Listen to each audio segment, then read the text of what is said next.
एक मुद्दा आहे आणखीन जो तुमच्याकडून सातत्याने येत गेला ते म्हणजे औरंगजेबाचं कौतुक. तुम्ही औरंग्याला दैवत मानता, पूजनीय मानता.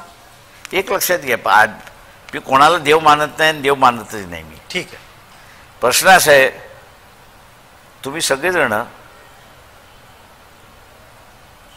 नवीन इतिहास लिहायला बघता आणि त्या नव्या इतिहासामध्ये औरंगजेबचं पान गाळायला बघताय, अकबराचं पान गाळायला बघताय. ते शक्य आहे का?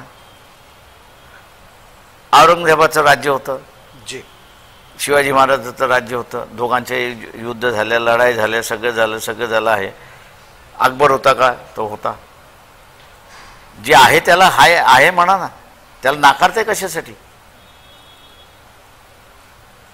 कशासाठी नाकारते? नाकारण्याचं कारण काय आहे? एक तरी मला कारण सांगा की औरंगजेब नव्हता म्हणून. एक तरी सांगा मला सर अकबर नव्हता म्हणून. नाही, तर्क काय दिला जातो तो सांगतो. औरंगजेबाच्याकडून झालेले अत्याचार कोणावरती? त्यावेळच्या राजवटीत जी त्याची जनता होती त्याच्यावर झाले. आताच्या जनतेवरती अत्याचार नाही आहेत. नाही, मग आत्ताच्या प्रश्न असा आहे, आताच्या जनतेवरती अत्याचार नाही आहेत का? आता असणारा जे आहे, माझ्या आज्यांनी जे असणारं 8 तासाचं काम केलं होतं ते या सरकारने पुन्हा 12 तासाचं आणलेलं, हा अत्याचार नाही का? यावेळच्या राज्यकर्त्यांची परिस्थिती पुढच्या इतिहासामध्ये लिहिली जायची. त्यावेळी तुम्हाला इतिहासात कोणी जगायला सांगितलेलं आहे? औरंगजेबाला विसरून जायचं, त्याच्या अत्याचाराला विसरून जायचं. असं आहे, तुम्ही आताच्या ह्याच्यामध्ये जगा ना. बर, मी आता माझ्या बापदाद्यांनी काय जगले आणि काय सहन केलं आणि अमुक केलं आणि तमुक केलं आणि त्याच्यामध्ये वावरायला लागलो तर मी माझं जगतच नाही. पण आताच्या ह्याच्यामध्ये जगायचं. या तर्काने उद्या शिवरायांनाही विसरायला सांगितलं जाईल.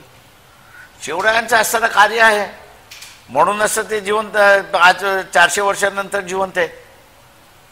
मग शिवरायांचं कार्य आहे, औरंगजेबाचे अत्याचार पण प्रश्न असा आहे की शिवरायांचं जे आहे ते शिवरायांनी इथल्या असताना जाती व्यवस्था मोडली. जी, ज्या आलुतेदार बलुतेदाराच्या हातामध्ये तलवार नव्हती ते तलवार दिली आणि त्यांनी असं एक राज्य उभे केला. हा इतिहास आहे, हा गौरवशील इतिहास आहे, तुम्हाला विसरता येणार नाही. तो औरंगजेबाचा सुद्धा इतिहास आहे.